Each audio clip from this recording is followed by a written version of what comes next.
चलिए, welcome to my channel. आप सभी को मेरे चैनल पर स्वागत है। पूरे देशवासियों, नगरवासियों, ग्रामवासियों और जहां तक हमारी आवाज़ जाएगा ऑडियो वीडियो के माध्यम से, मैं सभी देशवासियों को हाथ जोड़कर प्रणाम करता हूं, नमस्कार करता हूं। नमस्ते, नमस्कार, सत श्री अकाल, आदाब, है ना। हमारे चैनल पर आने के लिए आप सभी को बहुत बहुत आभार व्यक्त और स्वागत है। कुछ ऑब्जेक्टिव क्वेश्चन के साथ मैं आया हूं, चाहे वह बच्चे किसी भी क्लासेज के क्यों नहीं है, फायदा सभी को मिलेगा, है ना। ऐसा नहीं है हमारे वीडियोज में दोस्त, फायदा जीरो से हीरो बनाने का मेरा बस एक ही टारगेट है। मैं अपने समाज के बच्चे को जीरो लेवल से हर कदम पर कदम से कदम चलना है मेरे दोस्त। कदम से साचा और समय के साथ चलना है मेरे दोस्त, हाँ या नहीं। हाई वोल्टेज देने का काम कीजिएगा, थोड़ा सा अंगूठा को भी रखिएगा अपने पास, है ना। तो मैं कुछ ऑब्जेक्टिव क्वेश्चन लेके आया हूं बोर्ड मॉडल क्वेश्चन के हिसाब से। कह रहा निम्नलिखित में कौन अपरिमेय संख्या है। अपने अपनी कॉपी नोटबुक के साथ बैठेंगे, फटाफट 10 सेकंड में आपका जवाब आना चाहिए। कितने सेकंड में? 10 सेकंड में। इसीलिए आप सभी अपने अपने कॉपी नोटबुक के साथ बैठ जाएंगे। आज ऑब्जेक्टिव क्वेश्चन का भी एनालिसिस होंगे, इसलिए बने रहना है। पूछ लिया आपसे निम्न में कौन अपरिमेय संख्या है। क्या पूछ लिया? अपरिमेय संख्या। आपने पढ़ा है मेरे दोस्त परिमेय और अपरिमेय, तो आपसे पूछ लिया अपरिमेय। ऑप्शन नंबर ए मैं डाल रहा हूं 1/√9। बी नंबर ऑप्शन है √9/3, √9/3। सी नंबर ऑप्शन है 1/√3, 1/√3। और डी नंबर ऑप्शन आपके साथ है मेरे दोस्त, है ना, √4/16। आपको बताना है इस चारों ऑप्शन में से कौन अपरिमेय है। क्वेश्चन नंबर सी, यानी आंसर नंबर सी आपका अपरिमेय संख्या। चले मैं कंप्यूटर बता दीजिए क्वेश्चन नंबर सी सही है या नहीं। 1/√3 बच्चे ने चुना है सर, ये अपरिमेय संख्या है। चले बच्चों का जवाब बिल्कुल सही, करेक्ट। आप जीत चुके हैं यहां से पहला क्वेश्चन का जवाब, ठीक है। आशीर्वाद, आशीर्वाद, प्राइज मत लीजिए, आशीर्वाद लीजिए। गुरु का आशीर्वाद होना चाहिए। कहिए सर सिर्फ आशीर्वाद आपका रहना चाहिए, हाँ या नहीं। बिल्कुल मजा आएगा आज। बच्चे ने सी के साथ गया, है ना। चूंकि 1/√9 है तो 9 पूर्ण वर्ग संख्या किसका? 3 का, तो ये क्लियर हो गया। यहाँ भी √9 है तो इसका पूर्ण वर्ग संख्या 3 हो गया, तो 3/3 यानी कट के 1 हो जाएगा, परिमेय संख्या हो गया। ये भी परिमेय संख्या हो गया, है ना। √3 का कोई पूर्ण वर्ग संख्या है ये नहीं है, √3 पूर्ण वर्ग संख्या है ही नहीं है। और यहाँ चलते हैं √4 और √16, तो √4 यानी 4 पूर्ण वर्ग संख्या है किसका? 2 का, और 16 किसका है? 4 का, तो 2/4 काट के आएगा 1/2, ये भी हो जाएगा आपका परिमेय संख्या। तो पूछ लिया आपसे अपरिमेय। क्या पूछ लिया? अपरिमेय। तो आपका जवाब बिल्कुल सही है। चलिए क्वेश्चन नंबर 1 का सही जवाब, थैंक यू। आप दूसरा क्वेश्चन है आपके स्क्रीन पर, आपके स्क्रीन पर है यदि अल्फा और बीटा बहुपद px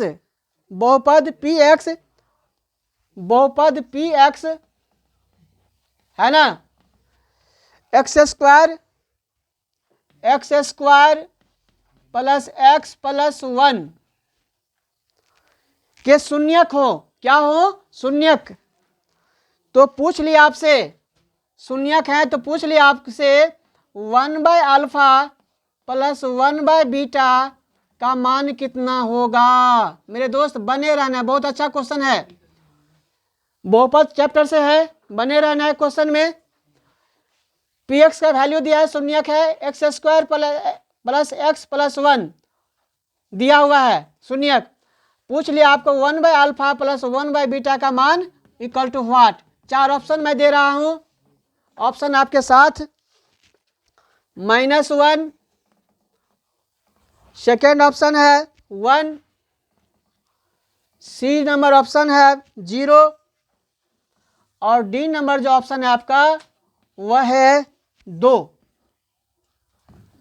फटाफट 10 सेकेंड में जवाब देना है।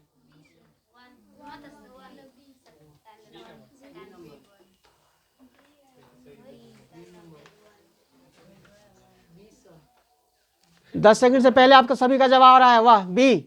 चलिए बी को हम चेक कर लेते हैं। आपसे पूछ लिया क्या 1/α प्लस 1/β, तो इसको समझ लीजिए, इसको समझ लीजिए, है ना।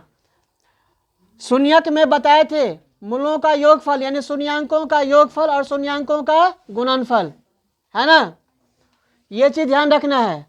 तो शून्यांकों का योगफल का सूत्र देख लीजिएगा, यानी alpha plus beta minus b बट्टा ए, और शून्यांकों का गुणनफल यानी अल्फा गुना बीटा क्या सी बट्टा ए, है ना। शून्यांकों का योगफल alpha plus beta minus b बट्टा ए, ये याद रहना चाहिए, समझ में रहना चाहिए। अल्फा गुना बीटा सी बट्टा ए, ये भी जानना चाहिए, हाँ या नहीं। अब आइए 1/α प्लस 1/β का मान पूछ लिया मेरे से, तो देखिए यहाँ से आप चलिए, जो मेरा शून्यांक दिया हुआ है अल्फा प्लस बीटा, यहाँ ए हो गया 1, बी भी हो जाएगा 1 और सी भी हो जाएगा 1, समझ रहे हैं ना। ए का मान आप लिख लेंगे 1 प्लस में, बी का मान भी प्लस का 1 और सी का मान भी यहाँ क्या है 1 ही है। आप कहिएगा सर x² है तो 2 नहीं हो सकता है, जी नहीं, गलत गलत, क्योंकि x² का गुणांक क्या है 1 है। गुणांक मतलब गुना का अंक, तो x² का गुणांक यानी 1 गुना x², तब जाकर के x², तो गुणांक छुपा हुआ है तो a बराबर 1 हो जाएगा।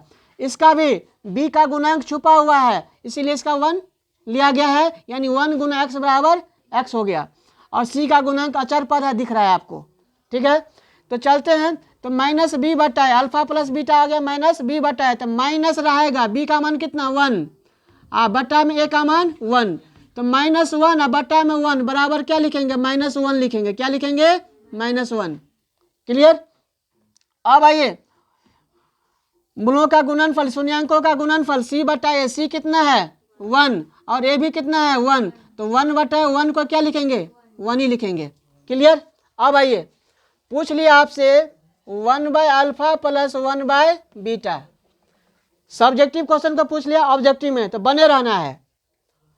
इसका लघुत्तम ले लीजिएगा मेरे दोस्त, अल्फा इंटू बीटा लघुत्तम हो जाएगा इसका, अल्फा अल्फा कट जाएगा तो बीटा को 1 से गुना करते बीटा हो जाएगा, प्लस बीटा बीटा कट जाएगा, क्या बचेगा अल्फा, अल्फा को 1 से तो क्या हो जाएगा अल्फा, यानी अल्फा प्लस बीटा या बीटा प्लस अल्फा, यानी शून्यांकों का योगफल, शून्यांकों का योगफल कितना है -1, अब बट्टा में अल्फा गुना बीटा, शून्यांकों गुणनफल कितना है प्लस का 1, तो बटा में प्लस का 1, -1 और बटा में +1, क्या लिखेंगे बताइए माइनस का 1 लिखेंगे, क्या लिखेंगे -1। आप सभी का जवाब थोड़ा सा आप लोग मिसफिल्ड कर दिए, क्या चौट था, लेकिन आप लोग क्या चौट नहीं कर पाए। इसका जवाब होगा ए नंबर होगा, इसका जवाब सही होगा ए नंबर होगा। क्लियर, मुझे विश्वास है समझ में आ रहा होगा। चलिए क्वेश्चन नंबर 3 के साथ,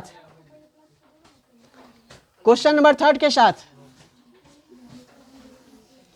मेरे जागने से पहले हर मेरी किस्मत सो जाती है, मैं देर करता नहीं, देर हो जाती है, मैं देर करता नहीं, देर हो जाती है। चलिए thank you, welcome to my channel. Question number 3,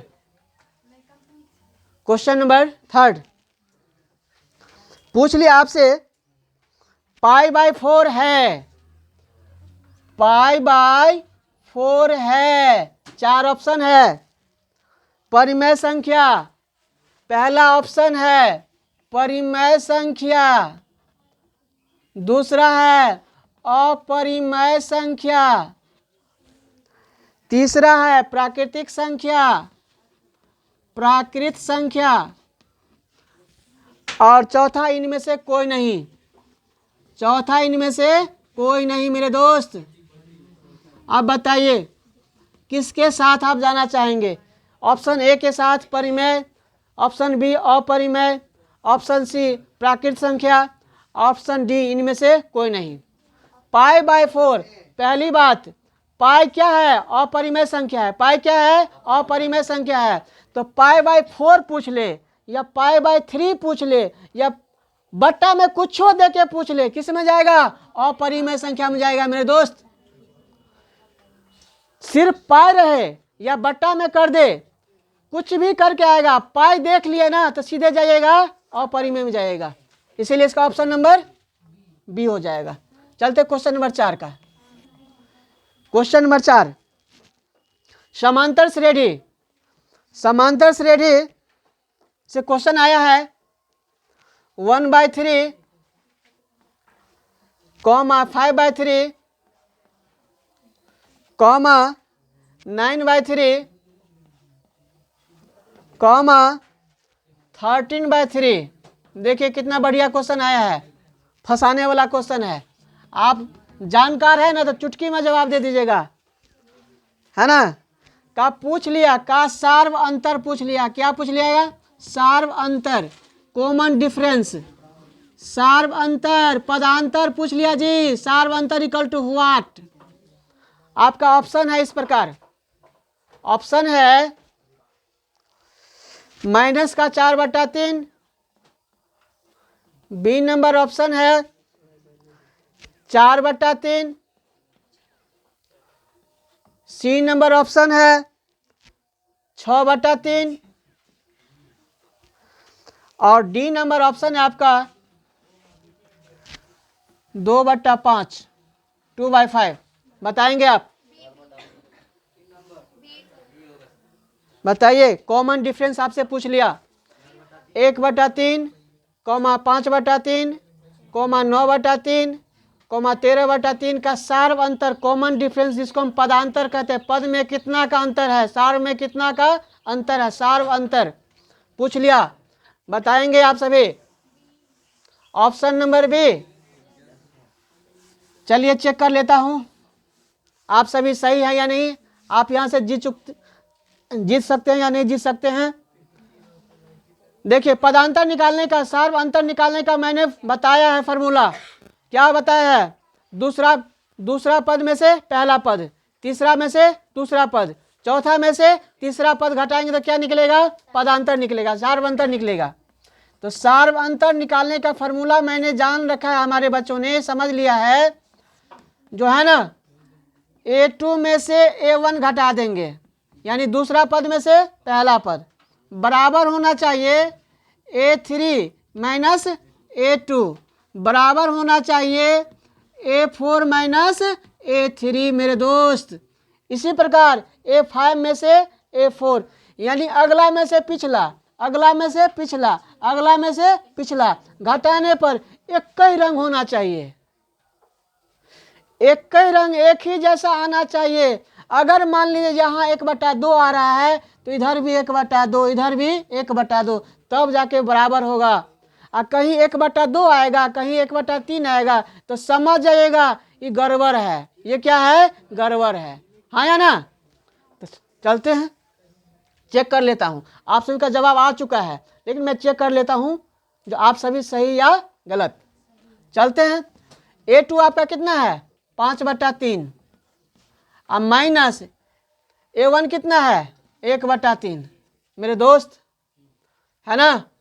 देख लीजिए बराबर A3 कितना है? 9/3 और माइनस ये कितना है? 5/3। इस तरह से फिर क्या है बताइए? A4 कितना है? 13/3 और माइनस A3 कितना है? 9/3। सबको चेक कर लीजिएगा, ही नहीं यहीं पर करके छोड़ दीजिएगा। आगे अंतर कहीं होगा तो फिर आप फंस जाइएगा।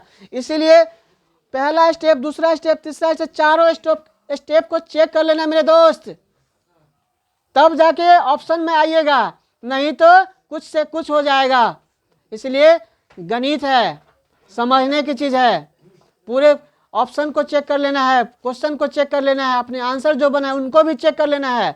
इसके बाद आप आइएगा, नहीं तो एक बार भर दिए ना गोला तो फिर समझ जाए आपका कल्याण हो गया, या तो सही होगा या तो गलत होगा, ये ध्यान रखिएगा।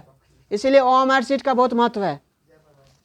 ठीक है, आपको खुला नहीं छोड़ दिया है, बांध दिया है बच्चों को। तो बंधे कौन बच्चा रख सकता है, सही कौन रख सकता है? जिसको पूरा नॉलेजफुल रहेगा वही सही रह सकता है। चलता हूँ क्वेश्चन पे। अब देखिए, हर एक ही रंग है तो लघुत्तम एक ही रंग आएगा, समझ जाइए। तो सीधे 5 में से 1 कर देंगे, आप बटा में 3 लगा दीजिए, बराबर 9 में से 5 घटा दीजिएगा, बटा में 3 कर दीजिएगा, है ना। जब हर एक ही रंग रहे तो ज़्यादा सोचने विचारने की जरूरत नहीं है, घटाव का चिन्ह देते हुए बटा में करते चलिए। मैं बता रहा हूँ ये सारे आपको कंपटीशन लेवल तक भी काम आएगा, है ना। हर एक ही रंग है तो 9 में से 13 घटा के बटा में 3 कर दीजिए। अब देखिए 5 में से 1 गया तो कितना बचेगा, 4/3। 9 में से 5 गया तो 4/3। इधर भी देखिए 13 में से 9 गया तो 4/3। अब देखिए ये समांतर श्रेणी में है या नहीं, पहले तो जांच भी लिए, ये समांतर श्रेणी में है। आपसे पूछ लेगा यह जो दिया हुआ है समांतर श्रेणी में है या नहीं। पहला ऑप्शन होगा हाँ, दूसरा ऑप्शन होगा नहीं, तीसरा ऑप्शन होगा सिर्फ ए, चौथा ऑप्शन कहेगा सिर्फ बी। अब देखिए ऐसे ऐसे घुमा घुमा के पूछेगा, तो मेरे दोस्त बने रहना है, बहुत मजा दिलाऊंगा, है ना। इसको थोड़ा सा दिखाते रहिएगा बीच बीच में, है ना। तो आपका ऑप्शन नंबर बी बिल्कुल सही जवाब है आप लोगों का। एक बार आपने जोरदार आप लोग ताली बजा लिया अपने लिए, बहुत बढ़िया बहुत बढ़िया, मजा आ गया मजा आ गया मजा आ गया। चलिए ऑब्जेक्टिव नंबर 5, ऑब्जेक्टिव नंबर 5।